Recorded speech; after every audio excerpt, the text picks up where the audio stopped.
በኤቢ ምክንያት ናታንም እጅ ከፍንጅ ተይዞ በወንጀሉ ተጠርጣሪም ሆኖ ወደ እስር ቤት ገባ። እጅግ በጣም የሚያሳዝነው ነገር የናታን አሻራ ከሞተው ሰውዬ ላይም ተገኘ። ናታን እንግዲህ ኤቢ በክችን ውስጥ ድፍት አድርጋው በነበረችበት ሰዓት እጅግ በጣም በሚያሳዝን አሁን የሰውየውን እስተንፈስ መሞትና አለመሞቱን ለማዳመጥ እጁን ሲነካውም የናታን አሻራ እንዲሁም ደግሞ የውሃ የአብጌል በእርግጥ በስታሁን ድረስ ባይወጣም ሁላቸውም በተጠርጣሪነት ወደ እስር ቤት መግባት እንዳለባቸው፣ ውሃ ግን 18 ዓመት ያልሞላት ስለሆነ ለጊዜው እሷ እዚህ ላይ ጉዳት ታደርሳለች ብሎ ስለማይገመትና ስለማይጠበቅም፣ ነገር ግን ኤቪና ናታንም ወደ እስር ቤት ተይዘው ገቡ። ወይዘሮ ማርታ እንግዲህ አብጌል ያደረገችው ነገር አባትሽ ትክክል ነበረ፣ እኔ ነኝ እንደዚህ ያደረግኩሽ እያለችም ደምንባ ብታለቅስም አብጌል የፈጸመችውን ፍጻሜ ማንም ምንም ሊያደርግ አልቻለም። ዳጣ የምትወደው ናታንና የምትወዳት ኤቢ ወደ እስር ቤት በመሄዳቸውና ሰውን በላ ወይም የሰው ነፍስ አጥፊ በመሆናቸው በተጠረጠሩበትም በእርግጥ የቤቱ ሰው ናታን እንዳላደረገው በደንብ ግልጽ አድርገው ያውቃል። ነገር ግን በሕግ ፊት ግን የናታን አሻራ ከሞተው ሰውዬ ላይ ስለተገኘ አሁን ላይ አብጌልና እንዲሁም ደግሞ ናታን የወንጀሉ ተጠያቂ ሆነው በቁጥጥር ስር ውለዋል። ወይዘሮ ማርታ እንግዲህ የመጨረሻ እየየ እያለችም ብትገኝ ምንም አማራጭ እንደሌለት ኤቢ እስር ቤት መግባት እንዳለባትም አቶ ደረጀ ወስኖ ኤቢን አሳልፎ ቢሰጥም ኤቢ ግን በናታን ላይ እሱ ነው እኔ አይደለሁም ብላ ለፖሊሶቹ በመናገሯ አሁን ይበልጥ ትልቅ ጥርጣሬ በማሳደር እጅግ ትልቅ ስህተት የሰራችው ኤቢ አሁንም ጦሷ ለቤቱ ሰው በሙሉ እንደተረፈም ግልጽ ነው። ሰላም ውድና የተከበራችሁ የዙዙነት ሚዲያ ቤተሰቦች እንደናችሁ ላይ ሰላማችሁ ይብዛልኝ። ለዚህ ቻናል አዲስ የሆናችሁ ሰብስክራይብ ያደረጋችሁ ቪዲዮውን እስከ መጨረሻው ተከታተሉ። በጉጉት ስንጠብቀው የነበረው ዳጣ ቀጣይ ፓርት ይዘን መጥተናል። እንግዲህ እጅግ በጣም በሚያሳዝን ሁኔታ ኤቢ ያደረገችው ነገር የሰውየው ነፍስ በዚች ዓለም እንዳትቆይ አድርጋ በመግደሏም አሁን ላይ ሁላቸውንም ወንጀለኞች አድርጋ ተጠያቂ እንዲሆኑም ሆነዋል። እጅግ በጣም የሚያሳዝነውና ልብ የሚሰብረው አሁን ላይ ኤቢ ባደረገችው ነገር ሁላቸውም ተጠያቂ ሆነው ከደረጀና እንዲሁም ደግሞ ከማርታ ተዳጣም በስተቀር ሌሎቹ ሁላቸውም ወደ እስር ቤት ገብተዋል። ቀጣይ ደግሞ አቶ ደረጀም እንዲሁም ደግሞ ሌሎቹም ወይዘሮ ማርታም ተጠያቂ ቤቱ ይፋ ወጥቶ ሁሉም ነገር እስከሚታይ ድረስ የወንጀሉ ተባባሪ ናቸው እቤታቸው ውስጥ ይሄን ያክል ሰው ገብቶ በማለትም በሚያሳዝን ሁኔታ አሁን ላይ ትልቅ ችግር ተፈጥሮ ኤቢ ለሁላቸውም የመጨረሻ ከፍተኛ ወንጀል በመስራትም እንግዲህ ጦሷ ተርፎ ጉድ ሆነዋል። አርጁን አሁን ላይ ኤቤት ገብቶ ኤቢን ይዞ ለመሄድ በሞከረበት ሰዓት ናታንም እንግዲህ በአርጁን እጅ ቆስሎ ይገኛል። የናታን ቁስል ሳይድንም ወደ እስር ቤት በመግባቱ እጅግ ሁላቸውንም ቢያሳዝናቸውም ዳጣ ግን የመጨረሻ ልቧ ተሰበረ። ዳጣ አሁን ላይ ሁለቱንም አብጌል በሷ ላይ ክፉ ብትሆንም ግን ደግሞ ናታንንም እንደው ምን ማድርጋ ማስቀረት እንዳለባት ከእስር ቤት ግራ ብትጋባም እየየ እያለች ትገኛለች። ሲቀጥል ደግሞ ኤቪን እሷ ብጠላትም ዳጣ ግን ነፍሷ እስከሚወጣ ትወዳታለች። ሁለቱም በወንጀለኛ ተጠርጥረው ተይዘው እስር ቤት ሲገቡ ዳጣ በእርግጥ ምንም ነገር ስላልገባት ያንንም ብትጠይቅ ያንንም በሰዓቱ ሊነግራት ስላልቻለ አቶ ደረጀ እስክሬኑን ይዞ ሄዶ ለፖሊስ በማስረከብም ፖሊሶቹም ምርመራ ሲያደርጉም እንግዲህ አሻራው የወጣው የናታንና እንዲሁም ደግሞ የውሃ የአብጌል በመሆኑ ሶስታቸውም ተጠርጣሪ ቢሆኑም ህፃኗ ልጅ ግን 18 ዓመት ያልሞላት ሰው መጉዳት እንደማትችልም ፖሊሶቹ ግልጽ አድርገው ተናገሩ። እሷም ውሃ እንግዲህ ያየችውን በየዋህነት ግጥም አድርጋ ብትመሰክርም ግን ደግሞ ያው የእሷ ምስክርነት 18 ዓመት ያልሞላት ስለሆነ ምንም ልታደርግ አልቻለችም። ኤቢ ናት የመታችው በማለቷ ግን የኤቢ አሻራ ሰውየውን ስላልነካችው እስካሁን አልታየም።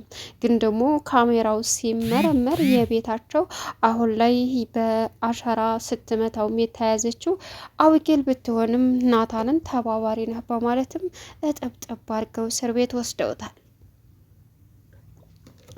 ሰላምዬ ወልዳ እንግዲህ የሰላምዬ ልጅ እጅግ በጣም አሳሽና አጓጊ የሆነ እንዲሁም ደግሞ በጣም የሚያስደስት የወርቅ ፍልቃቂ የመሰለ ልጅ ተወልዶ ወንድ ልጅ እንዴት እንደዚህ የወርቅ ፍልቃቂ መስሎ ይወጣል እያለች ወይዘሮ ማርታ ለአቶ ደረጀ እየነገረችው ባለችበት ሰዓት፣ ነገር ግን እጅግ በጣም የሚያሳዝነውና ልብ የሚሰብረው ነገር አሁን ላይ ቤት ውስጥ ተፈጥሮ ጠበቃቸው ትልቅ ጉብዳ ነበረ። ዳጣ አሁን ሰላም ጋር ሄዳ ቁጭ ብላ በነበረችበት ሰዓት ስልክ ብትደውል ምንም ልታገኝ አልቻለችም። ማንም ሰው ሊያነሳላት ስላልቻለ ደረጀም ጋር ናታንም ጋር ስትደውል ናታን ግን መጀመሪያ ትልቅ ችግር እቤት ውስጥ ተፈጥሯል እያላት ስለነበረ በቴክስት እየሮጠች በመምጣትም ምንድነው የተፈጠረው ብላ ውሃን ስትጠይቃት፣ ውሃም እንግዲህ አዲስ ሰው የማይታወቅ ከሰማይ ይምጣ ከመሬት አላውቅም ግን ደግሞ ቤት ውስጥ ገብቶ ኤቢን ልመታትን ሲሄድ አንገቷን ሲጠርጎ ይዞ እያስፈራራ በነበረበት ሰዓት በዱላ መታሆት ብላ ለዳጣ ውሃ ነገረቻት። እና ታዲያ ምን ተፈጠረ ስትልም ኤቢ መታችሁ ሞቷል ስትላትም ይቺ ልጅ አማታል እንዴ አርጁን ነው አለቻት። እንጃ አርጁን ነው አርጁን ደግሞ በዚህ እየሮጠ አምልጧል ብላ እውነታውን እንግዲህ በመናገርም አሁን ላይ እጅግ በጣም በሚገርም ሁኔታ ዳጣ ግራ ተጋብታ ተወዛግባ ቤት ውስጥ ስትገባ ኤቢ እንግዲህ እየተንቆራጠጠች ፊቷም ሌላ ነገር መስሎ አየቻት። ኤቢ ችግር አለ? ምን ሆነሽ ነው? ምንድን ነው? ሰላም አትመስይም እኮ። ደህና ነኝ። ወንድም ተወለደልሽ አይደል? ማለት ምን እንዳላወቀና እንዳልገባው ትሆኛለሽ? እኔ እንጃ። ሰላምዬን ሄደሽ አትጠይቂያትም እንዴ? ተኝ ባክሽ፣ ምን አገባሽ? እሺ ግን ማንም የለም እንደ ቤት ውስጥ? ቤቱ እኮ ሰላም አይመስልም። ተኝ ባክሽ፣ ምን አገባሽ? ሰላም ለራሴ ተጨንቄያለሁ አለቻት። ግን እኮ ምን ተፈጥሮ ነው? አላቅልሽም አለች። በዚህን ሰዓት ዳጣ ኩርትም ብላ ተጨንቃ ቁጭ ባለችበት ሰዓት እንግዲህ ሰራተኛዋን ለዛን አገኘቻት። ለዛ ችግር አለ እንዴ? ቤቱ ሰላም አይመስለኝም። እዚህ ቤት በቃ ማንም ሰው የለም፣ ችግር አለ አለቻት።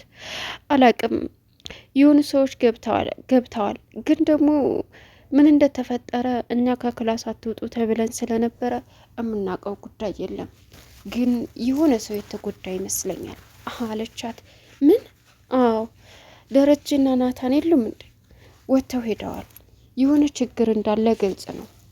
ፈጣሪ ሆይ እያለች ዳጣ በጭንቀት እንግዲህ ጸጥ ስትልም አሁን ላይ በእርግጥ አቶ ደረጀና ወይዘሮ ማርታ ሲመጡ ናታን ለፖሊስ ደውይ ሰውየው ሞቷል ገለሸዋል ሲላትም እንዳታረገው እንዳትደውል ወይ ለአባዬ ወይ ለማዬ ወይ ደግሞ ለአባዬ ጓደኞች ደውል እያለች አባዬ ስልክ አያነሳም እያላት እንግዲህ ምን ይሻለኛል እያሉ ናታንና ኤቢ እንግዲህ ቁጭ ብለው ተንበርክከው የሰውየውን እስትንፋስ ቢያዳምጡም ግን ደግሞ ምንም ሊለወጥ ስላልቻለ አሁን ላይ እሪ እያሉ እያለቀሱ በሚያሳዝን ሁኔታ በተለይ ናታን አንድ እስኪ አገላብጠው ነካው አገላብጠው ትለዋለች ኤቢ። እሱም እንዴ ራስሽን ተጠያቂነት ነጣ ልታደርጊ ነው እኔን አገላብጠው የምትይው በጣም ታሳፍሪያለሽ። ይህን የመሰለ ሰው እዚህ ቤታችን ውስጥ ሬሳ ጥለሽ አንቺ አገላብጠው ስለ ተጠያቂነት ታስቢያለሽ? በጣም ታሳፍሪያለሽ። በጣም አላት። እንግዲህ ናታን እኔ አልገደልኩትም፣ እኔ ምንም አላረኩትም እያለች መጮኋን ጀመረች። እና ይኸውልሽ ኤቢ ሰውየው ሞቷል፣ ስገሊው ደግሞ በደንብ አይችሻለሁ። ስለዚህ ናታን እና ቤቴ ድረስ እኮ የመጡት እነሱ ናቸው፣ እኔ ምን ላርግ አለችው። እናማ ስለዚህ እባክህ ናታን የሆነ ነገር አድርግ አለችው። ኤቢ ሁላችንንም ይህንን ቤት አፍርሰሸዋል። ለዚህ ነበር አባዬ ተይ የሆነ ነገር አታድርጌ ሲልሽ የሆነ ነገር ከማድረግሽ በፊት ቁመሽ አስቢ የሚልሽ ለዚህ ነበር። በቃ ጉድ ሰርተሽናል በቃ አላት። የመጨረሻ ተበሳጨች፣ አለቀሰችም። አሁን ግን ምንም አማራጭ ስለሌላትም ጸጥ ብላ ማየት ጀመረች። ሌላኛውና ከባዱ ነገር እንግዲህ ኤቢ ያደረገችው ነገር አሁን ላይ ናታንና ኤቢ እየተጨቃጨቁ ባሉበት ሰዓት ትልቅ ችግር እንደተፈጠረ በእርግጥ ወይዘሮ ማርታ ልብሴ ልቀይርና ለሰላምና ለአክስቷ እንዲሁም ለዳጣ ምግብ ሰርቼ ይዤ ልሄድ ስትለውም እሱ ደግሞ አይ እንደዛማ ሊሆን አይችልም፣ አክስቷን ላይ አይደል ዳጣ ደግሞ ሂጂ ውጭና ብይ ብላት ወታ ልበል አልቻለችም። ርቧታል፣ እያዛጋች ነበር አለችው። እና ሂዳት በላም እንዴ ወታ በላም። ለነገሩ ሰላም እጇን ይዛት እንዴት ብላ ወታ ትበላለች? ግን ደግሞ ኤቢ ያለችው ነገር ምን ማርቲ ምን አስበሽ ነው አላት። ከዛም አይ ምንም እየተቆጣኝ ነው፣ እኔን አታምነኝም አለች። አይ አምናለሁ ደግሞ ሲልም ምንን አልደሬ ነውስ የሰላም ልጅ ወንድ ልጅ በመሆኑ ቆንጆዬ ወንድ ልጅ በመወለዱ ምን ነው የኔ በሆነ ብለህ እየተመኘህ ነው? ምን እንዴት እንደዚህ ታያለሽ? ማለቴ የምትፈልገውን ፍላጎትን ሳላሟላ ነው እኔ እዚህ የቀረሁት። ስለዚህ ማርታ ይህንን ልጅ የኔ ወልዳልኝ በሆን እያልክ ነው? በፍጹም እነዚህን የመሳሰሉ ልጆች ሰተሽኛል። ስለዚህ ምንም አያስፈልግም አላት። እሺና ወደ ቤት እንግባ፣ ልብስን ቀይርና እኔም ቀይር እንሄድ።